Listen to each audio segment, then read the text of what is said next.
कैसी है मेरी बेटी? बेटा मुझे तो रात दिन तुम्हारी फिक्र खाए जा रही थी। पता नहीं मेरी बेटी कैसी होगी कैसी नहीं। और ऊपर से तुम्हारे अब्बा अलग मुंह बनाकर बैठे हुए हैं। मैंने कहा कि जोया की तरफ चलते हैं, कहने लगे मैं नहीं जाऊंगा। असफर बगैर पूछे लेकर गया है। मैंने कहा ठीक है नहीं जाना तो मत जाए, मैं तो जाऊंगी। मुझे तो अपनी बेटी याद आ रही है। अम्मा, मर्दों के नाम में ना सबसे ज्यादा औरत के रिश्ते कुचले जाते हैं। खैर, असफर अब बिल्कुल बदल गए, बहुत ख्याल रखते हैं मेरा। इनफैक्ट मुझे डॉक्टर के पास भी लेकर गए। माशाल्लाह, ये तो बहुत अच्छी बात है। बेटा उसे कहो आके तुम्हारे अब्बा से भी मिल ले ताकि बात खत्म हो। मैंने कहा था आजकल काम में थोड़ा बिजी हैं, कह रहे थे किसी वीकेंड पे चलेंगे। एक तो मुझे समझ नहीं आती असफर की कि वो आखिर काम क्या करता है। ऐसा कौन सा काम है जो नजर नहीं आता और उसका बिजनेस हो रहा है?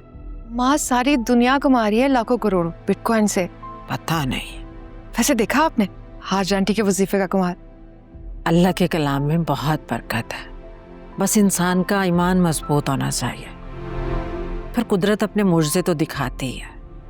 अम्मा, लेकिन मुझे लगता है इसकी बड़ी वजह मेरी दूसरी औलाद भी है।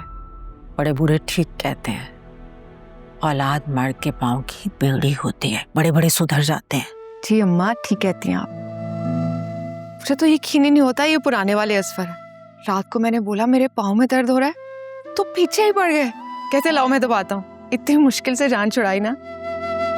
बेटा पांव दबाने मत बैठ जाना किसी दिन। शौहर सर का ताज होता है, उसका बहुत बड़ा रुतबा है। और ये बात किसी को भी मत बताना, खास तौर पे अपनी बहनों को। उनकी थोड़ी सोच अलग है और ऊपर से तुम्हारे अब्बा ने दोनों को बहुत ही सर पर चढ़ाया हुआ है। अम्मा, तालीम और नौकरी दोनों ही औरत को न डर बनाते हैं।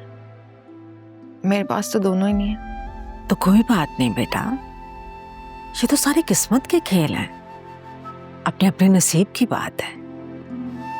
बस तुम अच्छी बीवी बनकर रहो।